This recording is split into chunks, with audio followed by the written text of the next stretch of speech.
Agriculture de conservation des sols, ça repose sur 3 piliers qui ont été définis par la FAO, c'est-à-dire la couverture des sols par du végétal vivant, la perturbation minimale et la rotation.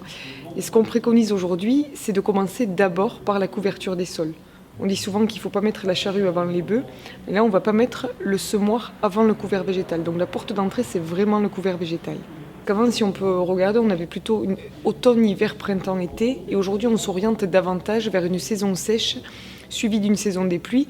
Et ce que l'on constate encore aujourd'hui en 2019, c'est que les personnes qui sont en agriculture de conservation des sols ont pu récolter, ont pu semer leurs céréales d'automne dans de meilleures conditions, alors que d'autres n'ont toujours pas pu rentrer dans les parcelles. Donc autant à l'époque on ne voyait pas tellement la différence entre les deux, on la voit de plus en plus. Et c'est ce qui fait que nos cultures pousseront mieux et que c'est vers cette agriculture-là qu'il faut se tourner.